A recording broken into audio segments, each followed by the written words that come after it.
সালাত যেহেতু কোরআনে নেই, আর আল্লাহ পাকের সমস্ত হুকুম এই কোরআন, যারা কোরআন মোতাবেক বিধান পরিচালনা করে না তারা জালেম ফাসেক কাফের। এই জন্য যারা 5 ওয়াক্ত সালাত আদায় করার নির্দেশনা কোরআনে নাই বিধায় যারা 5 ওয়াক্ত সালাত আদায় করে না তারা জালেম ফাসেকের অন্তর্ভুক্ত হচ্ছে না। তারপরেও সূরা আম্বিয়ার 45 নম্বর আয়াত দেখেন, হে নবী আপনি শুধু তাহারই অনুসরণ করেন যা ওহী নাযিল হয়েছে। নবী মুহাম্মদ সাল্লাল্লাহু আলাইহি ওয়াসাল্লাম ওহী অনুসরণ করেছে। ওহীতে 5 ওয়াক্ত সালাতের নির্দেশনা আসে না বিধায় নবী মুহাম্মদ সাল্লাল্লাহু আলাইহি ওয়াসাল্লামের হাদিস দিয়েও 5 ওয়াক্ত সালাত প্রমাণ করার কোনো সুযোগ নাই। এটা গেল সালাতের বিষয়ে। যদি আপনারা বলেন যে বাদ্যযন্ত্র বাজার, এই তরিকতপন্থী বাউল সম্প্রদায়ের মানুষ খাজা গরিবের নওয়াজ হিন্দাল ওলি আতিউর রাসূল আজমিরের চিশতিয়া তরিকার ভক্তবিন্দু, কাদরিয়া তরিকার আশিকান ভক্তবিন্দু বাদ্যযন্ত্রের মাধ্যমে সামা কাওয়ালি করে, এটাও ইসলাম বিরোধী। যদি তারা এটারেও ইসলাম বিরোধী প্রমাণ করে, তাদের জন্য আমার কথা এতটুকুই যে বাদ্যযন্ত্র হারাম এই কথা কোরআনের কোন আয়াত নাই।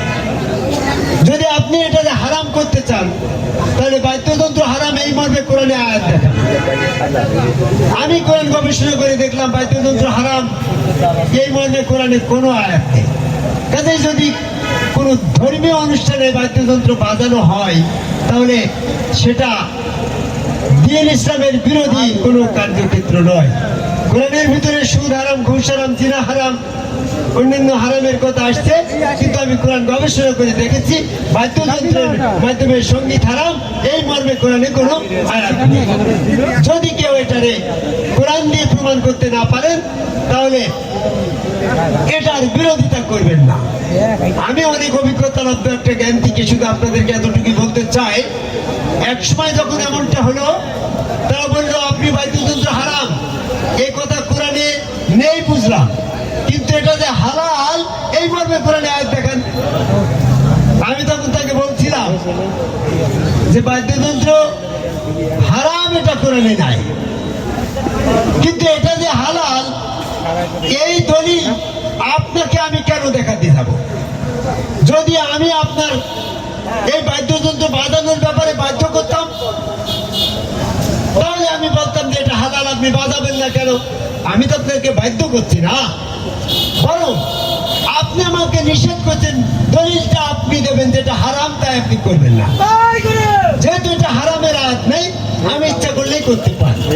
তারপর আমি সর্বসাধারণের অবগতির জন্য কথাটা এমনটি ভাবে বলতে চাই যে হালালের আয়াত আপনি যদি বাদ্যযন্ত্রের ব্যাপারে আমার কাছে চান তাহলে আপনি যে ভাত খান, এটা ভাত খাওয়া হালাল, এটার আয়াত দিয়ে তারপরে ভাত খাবেন? তো এমন কথা, অবাস্তব কথা তো কোনোদিন শুনিনি যে ভাত খেতে হলে ভাতটা যে হালাল এই আয়াত দিয়ে খেতে হবে। আজ বলতেছি তুমি বলতে বলতে তো আইন নেমে সীমা লঙ্ঘন করে ফেলছো। তা আমি সীমা লঙ্ঘন করছি না, ভাতটা যেমন হালাল এটা স্পেসিফিক ভাবে করে না আয়াত নাই, তারপর আপনার জন্য ওটা খাওয়া যে একদম সেরে যায় স্পেসিফিক ভাবে বাদ্যযন্ত্র হালাল এই কথা করে না থাকার পরেও ওই একই যুক্তিতে একই লজিকে আমিও বাদ্যযন্ত্র বাজাতে পারি। এরপরের কথাটুকু শোনেন, হালালের তালিকা কোরআনে নাই কেন?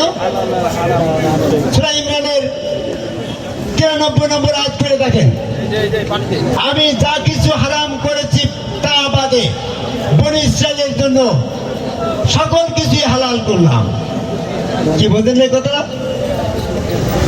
আল্লাহ বলছে আমি যা কিছু হারাম করেছি তা বাদে বাকি সব হালাল। যেহেতু বাদ্যযন্ত্র হারাম এই কথা করে নেই, এই জন্য এটা হালালের তালিকায় পড়ে। ভাত খাওয়া হারাম এটা কোরআনের তালিকায় নেই, এই জন্য হারামের তালিকায় নেই বিধায় এই ভাত খাওয়াটা হালাল। কাজেই বাদ্যযন্ত্র, সঙ্গীত এইটা যেহেতু কোরআনে নাই তাহলে এটা হালালের পর্যায়ে পড়ে সূরা ইমরানের 93 নম্বর আয়াত অনুসারে। তাই আমার তরিকতপন্থী যুবতীরা আজকে আমরা সঙ্গীতের সাথে বাদ্যযন্ত্র ব্যবহার করি। কি গো মকলেশ ঝুড়ি, তুমি তো খুব ভালো বাজাইতে পারো, ঢাকাতেও গেছে আমার সাথে, আমরা বাংলা একাডেমিতে ওর সাথে সঙ্গীত করছি। তো যাই হোক, আমার পরবর্তী কথা যে বুঝলাম বাদ্যযন্ত্র জায়েজ করলেন, 5 ওয়াক্ত সালাত কোরআনে নেই, তাও আপনারা পড়েন না বলে আপনার ইসলামে দলভুক্ত হয়ে গেলেন, বুঝলাম। কিন্তু আপনারা যে জয় গুরু বলেন, জয় গুরু কথাটা কোরআনে নাই কেন?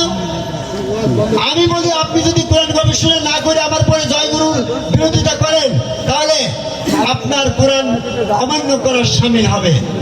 তাহলে আপনি জয় গুরু বলেন, জয় কথাটা কোরআনে কোন আয়াত? সূরা ফাতির 1 নম্বর আয়াত দেখেন, ইন্না ফাতানা লাকা ফাতহাম মুবিন, নিশ্চয় আল্লাহ আপনার মহা জয় দিন। তাহলে জয় কথাটা কোরআনের ভাষা। আর গুরু কথাটা তো আল্লাহ রাব্বুল আলামিনের গুণবাচক নাম গুরু, সূরা রহমানের 4 নম্বর আয়াত। এই আয়াত বলতে কালাকাল ইনসান আল্লামাহুল বায়ান, মানুষ তৈরি করে তাকে বয়ান শিক্ষা দিল, তিনি আল্লিম করেন, তিনি মুআল্লিম। কাজেই আল্লাহর গুণবাচক নাম গুরু। আল্লাহকে যদি আমি গুরু মানি, তার তো জয় দিতেই পারি। তারপরেও আসেন, নবী মুহাম্মদ সাল্লাল্লাহু আলাইহি ওয়াসাল্লাম আপনাকে কিতাব শিক্ষা দেবে, হিকমত শিক্ষা দেবে। সূরা বাকারা 151 নম্বর আয়াত বলতে, কামা আরসালনা ফীকুম রাসূলুম মিনকুম ইয়াতলু আলাইকুম মুযাক্কিকুম ওয়া আল্লিমুল কিতাবা ওয়াল হিকমাতা। ওই রাসূল তোমাদেরকে কিতাব এবং হিকমত শিক্ষা দেবেন। তাহলে রাসূল আমাকে শিক্ষা দিয়েছে, তাহলে রাসূল আমার গুরু। আল্লাহর গুণবাচক নাম গুরু, রাসূলের গুণবাচক নাম গুরু। এই জয় গুরু দিয়ে আমরা আল্লাহ রাসূল উভয়ই জয় কামনা করি। এই জন্য জয় গুরু কথাটা যারা বলে তারা কোরআন ভিত্তিকই বলে। বুঝলাম আপনি জয় গুরু বললেন, কিন্তু আপনি মোষটা রেখেছেন কেন? ইসলামে তো মোষ রাখা হারাম। তেমন ইসলামের বিধানদাতা কি? আল্লাহ রাব্বুল আলামিন সূরা কাসাসের 85 নম্বর আয়াতে বলছে, হে নবী, বিধান স্বরূপ আপনাকে কোরআন দিলাম। আল্লাহ রাব্বুল আলামিন যদি নবী মুহাম্মদ সাল্লাল্লাহু আলাইহি ওয়াসাল্লামকে দ্বীনের বিধান স্বরূপ কোরআন দেয়, তাহলে আপনি কোন দ্বীনের দলিল দিয়ে মোষটা হারাম করলেন? যদি আপনাকে মোষ রাখা হারাম করা লাগে, তাহলে কোরআন থেকে একটা আয়াত প্রমাণ দিতে হবে, তো অমুক আয়াতে মোষ রাখা হারাম বা মোষের পানি হারাম, এটা আয়াত দেখেন। আয়াত তো নাই। আপনি সীমা লঙ্ঘন করছেন। আল্লাহ রাব্বুল আলামিনের পছন্দের জায়গায় মোষ দিল, আল্লাহ পাক পছন্দ করেছে তাই দিয়েছে। আপনি বলছেন দাড়িটা লম্বা করেন, মোষটা ছোট করেন। দাড়িটা যদি আল্লাহর হয়, তাহলে মোষটা কি আল্লাহর? আর একটা আল্লাহর নাকি? আল্লাহ কয়টা? 100টার সৃষ্টি দাড়ি এবং গোঁফ। আপনি দাড়িটাকে রাখলেন, গোঁফটাকে হারাম করলেন। এটা এক ধরনের আল্লাহ পাকের বিধান লঙ্ঘন করা হয়ে যায়। চুল তো অনেক জায়গায় আছে। 23 নম্বর আয়াত করে দেখেন, প্রাচীন কাল থেকে আল্লাহ পাকের যে সুন্নাত তোমার শরীরে চলে আসছে, তুমি সেটা পরিবর্তন করিও না। আল্লাহ বললে পরিবর্তন করো না, আপনি পরিবর্তন করে দাড়ি লম্বা করে মোষ রেখেছেন। আসলে এটার ইতিহাস আপনার জানা নেই। আমি ইসলামিক গবেষণা করে দেখেছি, এটা শুরু হয়েছে এজিদের থেকে। এজিদের অনুসারীরাই মোষ কাটে আর লম্বা দাড়ি রাখে। আমি এজিদের অনুসারী নয়, কারণ আমি এজিদের অনুসারী নবী মুহাম্মদ সাল্লাল্লাহু আলাইহি ওয়াসাল্লামের শাফায়াত পাবো না। আমি এজিদের অনুসারী হব না বলে আমি মোষ রেখে দিয়েছি। তারপরে আরো অনেক কথা, লম্বা পাগড়ি, টুপি, পাগড়ি, জুব্বা নিয়ে আপনি ঘুরতেন দেখলাম।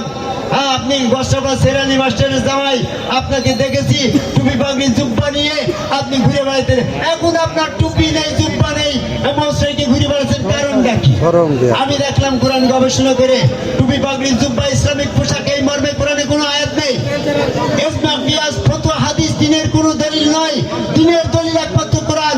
এই জন্য আমি ইজমা, কিয়াস, ফতোয়া পরিত্যাগ করে, টুপি, পাগড়ি, জুব্বা পরিত্যাগ করে দিনের কোরআন মোতাবেক চলা বলা, এই জন্যই আমি আজকে আপনাদের সংক্ষিপ্ত পরিসরে যে কথাটা বলতে চাচ্ছিলাম, কোরআন মোতাবেক চলা বলা, কোরআন মোতাবেক দিন পালন করা, কোরআন মোতাবেক সমস্ত জিন্দেগি পালন করা, এটাই হচ্ছে আপনার আমার জীবনের একমাত্র লক্ষ্য। আজকে দিন ইসলামের ছাত্র সাহিত্যের সমস্ত মাহফিলগুলো আমরা করি, এটা সম্পূর্ণ কোরআন ভিত্তিক। কোরআনের বাইরে কোনো সমাবেশ আমরা করি না, কোরআনের বাইরে আমরা কোনো কথা বলি না। কোরআন মোতাবেক চলতে যদি আপনি না পারেন, তাহলে ইসলামের পরিচয় দিয়েন না। আপনারা যে সমস্ত কর্মগুলা নিয়ে আজকে ইসলাম দাঁড় করিয়েছেন, এইগুলা যদি ইসলাম হয়, তাহলে প্রকৃতপক্ষেই এজিত ইসলামের ধারক বাহক হয়ে যায়। এজিতের অনুসারীদের কথাগুলা বর্তমান প্রচলিত ইসলামের ভিতরে যা কিছু চলছে, সব এর অনুসরণে চলছে। তারপরে আরেকটি বিষয় বলি, সেটুকু বলে শেষ করবো, কথা যেহেতু শেষ সময়, আচ্ছা শেষ করি। হ্যাঁ, আরেকটি কথা বাকি থেকে যায়, আমরা যারা জয়গুরু বলি, আদম কাবায় সেজদা করি, আদম কাবায় সেজদার বিধানটা কোরআনে নাই, আর তারপর আপনারা কেন করেন? আমাকে প্রশ্ন করলে আমি বলবো, আদম কাবায় আল্লাহকে সেজদা না করে ইবলিস কাফের হলো। আপনি যদি আদম কাবায় আল্লাহকে সেজদা না করে মুমিন হন, তাহলে ইবলিস বড় মুমিন দাবি করবে। কাজেই সূরা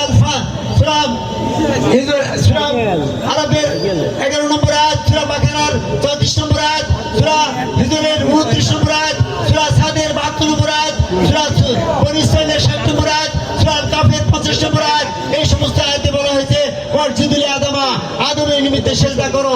এতগুলো আয়াত থাকার পরেও আপনাদের দৃষ্টিতে আসে না। আপনারা লাখ লাখ টাকা নিয়ে কোরআন গবেষণা করে কোরআনের তাফসীর করেন, কিন্তু যে কোরআনের ভিতরে 8টি সূরার ভিতরে আদম কাবায় আল্লাহকে সেজদার দলিল এসেছে, এই সমস্ত বিষয় তো একদিনও তাফসীর করেন না, কারণ এটার বিরোধিতা। এই আদম কাবায় সেজদার বিরোধী দল আপনি। আদম কাবায় সেজদার বিরোধী দল কোনটা? এই ইবলিস আদম কাবায় সেজদা না করে কাফের হয়ে গেছে। কাজে আমার অনুরোধ, আদম কাবায় সেজদা ব্যতীত মুক্তির কোনো ফয়সালা নেই, আদম কাবায় সেজদা ব্যতীত জান্নাতে যাওয়ার কোনো সুযোগ নেই। আদম কাবায় সেজদা না করে ইবলিস জান্নাত থেকে বহিষ্কৃত, আর সেই ইবলিসকে যদি আবার জান্নাতে দিতে হয়, তাহলে তাকে আদম কাবায় সেজদা করে ঢুকতে হবে। আপনি তাবলীগ হাজী সাহেব, মাদ্রাসার প্রিন্সিপাল, আপনি যত বড়ই হন না কেন, ইবাদতের দিক থেকে ইবলিসের থেকে তোর বেশি ফাস্ট আপনি হতে পারবেন না। কাজে ইবলিস যে অপরাধের কারণে জান্নাত থেকে বহিষ্কৃত হয়েছে, সেই আদম কাবায় সেজদা না করে পৃথিবীর কোন ব্যক্তি সত্তার দ্বারা ইবাদত বন্দেগী করে জান্নাতে যাওয়ার কোনো সুযোগ নাই।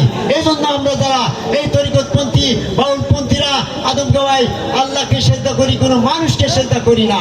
যেমনটি ভাবে ফেরেশতারা আদমের হাত আল্লাহর হাত, ওই রসুলের হাত আল্লাহর হাত, রসুলের পা আল্লাহর পা, রসুল সুন্নতে আল্লাহ বিশ্বাসী সেজদা করেই তারা।